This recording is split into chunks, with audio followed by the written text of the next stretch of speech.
Olá, meu amigo e amiga, sejam muito bem-vindos ao nosso Portal do José. Hoje, para o nosso primeiro encontro, após termos chegado a 1 milhão de pessoas inscritas e conectadas através do nosso portal. Eu gosto de frisar essa expressão, pessoas, porque eu sei que muito mais de inscritos, de dados, de números, eu estou falando com um ser humano, com uma pessoa que se interessa pela realidade da onde a gente vive, pelas coisas que acontecem no mundo, pessoas que são irresignadas, são inconformadas com as injustiças, as iniquidades e querem ter cada vez mais informações para compartilhar, para ajudar outras pessoas também a entenderem as coisas que acontecem aqui em nosso país e no mundo. É nisso que eu acredito, é por isso que eu me sinto tão gratificado em saber que cada pessoa que se inscreve aqui é como uma pessoa que está se encontrando comigo ao lugar e está me abraçando. Porque quando alguém se identifica com algo que você está falando e se inscreve, com tanta gente, tantos canais importantes que tem nas redes, olha, é um momento muito especial. E eu sinto essa energia, por isso que eu leio todos os comentários que vocês mandam para cá, na medida do possível. Eu passei quase a noite inteira lendo os comentários, os parabéns, os comentários que vocês fizeram aqui. E as críticas também, porque são muito interessantes. A gente consegue compreender melhor o mundo que a gente está vindo. Quando eu criei o Portal do José, o ambiente era inóspito, né? Começo do governo do inelegível, com reforma da Previdência, uma parte da sociedade com uma insanidade gigantesca, e a gente nunca poderia imaginar que esse governo patrocinaria um genocídio carregado de insanidades por todos os lados, que estão presentes ainda no nosso cotidiano, e com uma tentativa de destruir a nossa democracia, depois de tentarem destruir a nossa sanidade mental e terem destruído pessoas físicas aqui no nosso país. A luta, como diz o poeta, continua. Nós vamos continuar. Essa marca é muito importante, dará mais projeção ao nosso portal, chama mais atenção e também é mais considerado do ponto de vista dos debates que a gente traz aqui todos os dias no nosso portal. Então, nós só temos aqui perspectivas positivas daqui para frente e muita luta. É nisso que eu acredito, é por isso que eu estou aqui. Domingo, eu vou completar aqui com vocês com uma live que eu farei a partir das 18 horas, uma série de informações, vou mostrar bastidores aqui do nosso portal e vou responder perguntas de vocês. Fiquei lendo aí a noite quase toda, né, os comentários de vocês, foi muito bacana, é uma energia muito legal, mas agora vamos aos nossos temas do dia de hoje, né? Eu fiz essa abertura um pouco mais longa porque não poderia deixar de ser, né? 1 milhão de pessoas é muita gente, né? Então eu sinto essa energia aqui com vocês e vamos compartilhá-las. Bom, se você está chegando agora e teve paciência para essa nossa abertura aqui, se inscreva aqui no nosso portal também, compartilhe os nossos vídeos, participe da nossa atividade, tá legal? Bom, vamos aos nossos temas aqui. Começando com as capas de todos os jornais principais aqui do nosso país, todos eles estão tratando do tema Trump. O Trump está parecendo, gente, um macaco, um chimpanzé com uma metralhadora na mão, um elefante numa loja de louça, um pombo num tabuleiro de xadrez, né? Ou seja, ninguém consegue entender o que pode acontecer. A manchete aqui do Globo. Trump diz que Estados Unidos vão tomar controle de Gaza e defende deslocar palestinos. Olha só a contradição. O Trump que está tirando imigrantes dos Estados Unidos que fugiram de todas as mazelas da humanidade, estão fugindo de guerras, conflitos, de doenças, pestes, cataclismas, ele está botando essas pessoas para fora como pessoas indesejáveis. E agora ele está pegando os palestinos e está querendo tirar os palestinos da Palestina para outro país. A Eva quer tirar para outro país? Por que não propõe também levar essas pessoas para os Estados Unidos da América? Seria um negócio enlouquecedor, né? Tirando imigrante de um lado e recebendo do outro. Isso mostra a contradição dessa criatura, a irresponsabilidade, a macaquice dentro da loja de louças, ou a macaquice com metralhadora na mão, né? Em cima do elefante. É a imagem que a gente pode criar no meio dessa história toda. Mas isso denota também algumas coisas que nós falamos aqui no nosso portal há algum tempo atrás. Você que está aqui há mais tempo com a gente, viu, além dessas manchetes aí, que antes do massacre que aconteceu em Gaza, ainda as coisas estavam estáveis, eu falei com vocês que Benjamin Netanyahu tinha ido lá na ONU e tinha feito uma projeção dos interesses ali no Oriente Médio que Israel estava a fim de patrocinar. E um deles era um comércio passando pela faixa de Gaza. Ele não teve o menor pudor ali de pegar um pincel atômico e falar: nós queremos criar um corredor comercial por aqui, ó, nosso interesse econômico, e fez um pincel atômico por cima da faixa de Gaza. Algumas semanas depois viria o início do conflito, né, que gerou tudo aquilo que nós vimos e todo esse massacre que aconteceu, o bombardeio, quase que uma destruição completa de todo o território. Eu comentei com vocês à época que mais do que interesses relacionados ali a conflitos entre palestinos, entre o Hamas e Israel, tinha uma questão de fundo que não poderia ser desprezada, que é a questão econômica, né, que mostrava para todos nós que na faixa de Gaza inteira foi descoberta ali uma jazida de petróleo e gás. E eu mostrei para vocês na época esse mapa aí que tem esse triângulo cor de bege, né? E alguns pontinhos vermelhos ali. Esses pontinhos vermelhos estão pequenininhos aí, mas são grandes jazidas de petróleo. Isso mostrava que, além do interesse energético, Israel também tem interesse de fazer um canal que seja uma alternativa ao canal de Suez, que tem o nome de Canal Ben Gurion, que passaria ali também por dentro da faixa de Gaza. Então, quando o Trump diz agora que quer remover essa gente toda, que eles não vão voltar mais, e que os Estados Unidos quer administrar, quer tomar para si, enfim, isso monta uma série de peças nesse quebra-cabeça, né? O que mostra a insanidade de um extremista de direita, que despreza completamente uma coisa chamada direitos humanos. Porque se a direita tivesse algum tipo de preocupação, estava na hora até do seu Caiado, né, que é de extrema-direita, o seu Zema, o bolsonarismo todo aqui no Brasil, oferecer terras brasileiras para esses palestinos. Olha, vocês vão sair daí? Então venham para cá. Santa Catarina, que tal abrir Santa Catarina?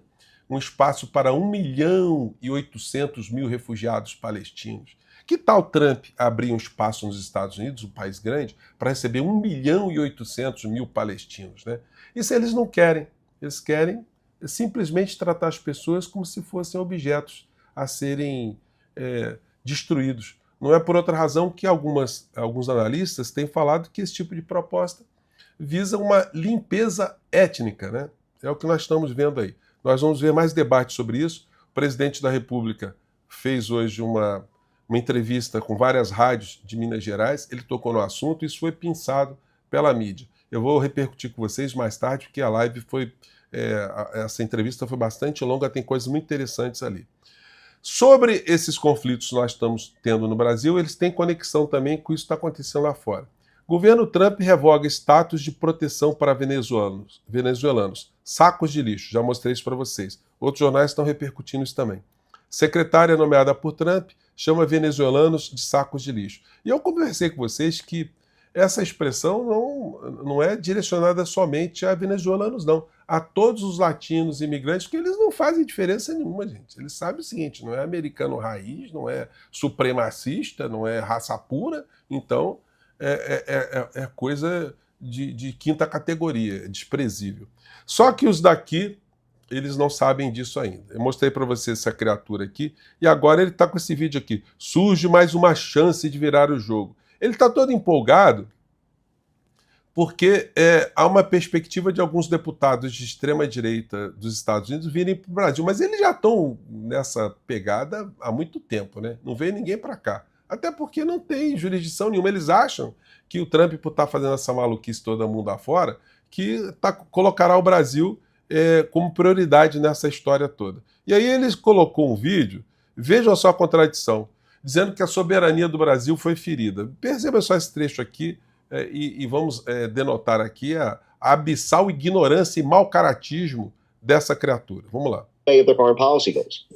Para você entender a magnitude, a gravidade do que nós estamos falando, isso é um direto ataque à soberania do Brasil, no qual... Ele está dizendo o seguinte, que o cidadão que ele apresentou aqui, tendo sido lá da agência de inteligência nos Estados Unidos, que o que eles fizeram lá representou um ataque à nossa soberania. Mas ele está falando de agora, da eleição que nós tivemos em 2022. Então ele está preocupado que pode ter havido uma interferência nas eleições de 2022. dinheiro americano e agências dos Estados Unidos usaram de ONGs brasileiras de fachada e também de agentes políticos, autoridades do Estado, para censurar o Brasil e manipular as eleições, para impor leis no nosso país, para silenciar a oposição, para controlar o debate político. Um claro ataque à nossa soberania.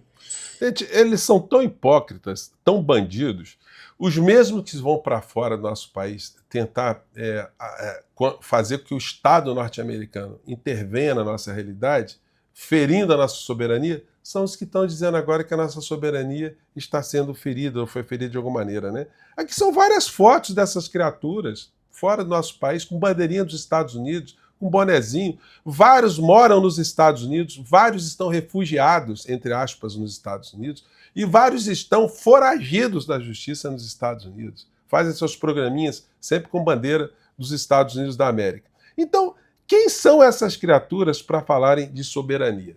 Se eles tivessem um mínimo de curiosidade, eles viriam que estão mais de 60 anos atrasados. Né? Porque nesse livro aqui, gente, que eu mostrei para vocês ontem, né, do professor René Dreyfus, eu entrevistei o professor René Dreyfus lá na TV Brasil, quando eu coordenava o programa Direito em Debate, já falecido. E nesse livro aqui, que foi um trabalho extenso de pesquisa, ele mostra com documentos que foram alcançados lá nos arquivos nos Estados Unidos, que foram disponibilizados após 20 anos, eles disponibilizam alguns, depois 30, 40, 50 anos, eles vão disponibilizando. E o professor conseguiu aqui, gente, provas. Se o cidadão quisesse mais informações, é que não dá para mostrar para vocês aqui, ó. Mas aqui ele catalogou todas as empresas que receberam dinheiro no Brasil, todos os nomes de pessoas, as entidades que recebiam verbas do Instituto IPES e do IBAD. É muita gente que recebeu grana aqui no nosso país através de duas instituições, né? O IBAD, que é Instituto Brasileiro de Apoio à Democracia, e o outro era o IPES, Instituto de Pesquisas e Estudos Sociais. Duas instituições bancadas com dinheiro dos Estados Unidos, de agência dos Estados Unidos, e que irrigaram as mãos de governadores, de prefeitos, de deputados federais, isso tudo documentado. Isso tudo é colocado, planilhado ali, que botou botou dinheiro na mão de empresários, e que todos eles fizeram uma campanha para derrubar a democracia aqui no nosso país. E a partir daí, nunca mais deixaram de ter uma atuação. Quando houve o acordo MEC-USAID, logo depois do golpe militar, uma das primeiras coisas que foram feitas na educação no nosso país foi o desmantelamento de áreas sociais, a supressão da cadeira de filosofia, a diminuição do estudo de história, de geografia, ciências sociais, para colocar cada vez mais o ensino no nosso país sem a menor reflexão sobre a realidade brasileira. Isso gerou protestos nos anos de 60, isso gerou muita movimentação, muita greve de estudantes na época. O que mostrava que os Estados Unidos já jogava dinheiro contra a nossa soberania, contra a nossa autodeterminação desde sempre. Então essas criaturas, eles têm uma ignorância abissal da história, eles têm uma ignorância abissal da influência dos Estados Unidos no terceiro mundo, em países como o nosso. E agora estão surpresos que poderia ter havido algum tipo de influência de uma agência dessa que nunca deixou de existir no nosso país, em algumas instituições, nos grandes veículos de comunicação, em agremiações neopentecostais, igrejas que surgiram aqui no nosso país a partir desse investimento que foi feito de forma direta e de forma indireta para cada vez mais deixar o povo brasileiro alienado, cada vez mais distante de uma reflexão dos nossos problemas reais, sequestrando uma parcela da sociedade para compreender que seus problemas estão no outro campo, estão no campo espiritual. Que se elas forem individualistas, se elas tiverem contato direto com Deus, elas resolverão seus problemas, as suas angústias. Então tudo isso somado com uma indústria de alienação dos grandes veículos de comunicação, e tudo é engendrado com aquilo que veio de Washington para cá, sobretudo no plano econômico, na doutrinação, na formação de uma opinião pública no nosso país, de que o melhor modelo é o modelo neoliberal, é a privatização, a entrega do bem público para empresas transnacionais, é a abdicação do desenvolvimento industrial, do desenvolvimento educacional e intelectual do nosso país. Isso tudo foi jogado em doses homeopáticas ao longo de tantas décadas do nosso país. O desprestígio da classe política, a destruição da autoestima do povo brasileiro, de achar que, olha, brasileiro não dá certo, brasileiro não gosta de trabalhar, todo mundo é corrupto, todo mundo é ladrão. Gente, esses conceitos não vieram à toa, não.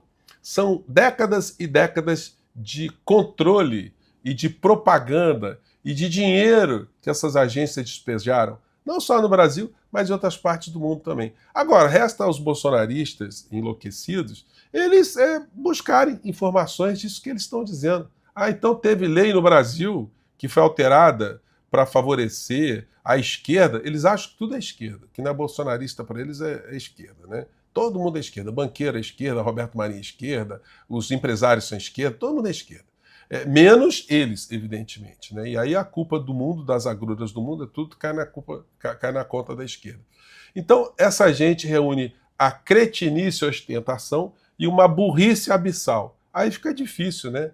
A gente vê uma criatura dessa nas redes sociais, no parlamento brasileiro, e não responder com a mesma força. Bom, eu fico por aqui. Mais uma vez, muito obrigado por vocês estarem no nosso portal. Nosso portal hoje foi mais de agradecimento, mas eu quis trazer também algum conteúdo. E mais tarde a gente volta, porque tem muita coisa acontecendo, tá legal? Mais uma vez, um grande abraço, até mais tarde. Tchau!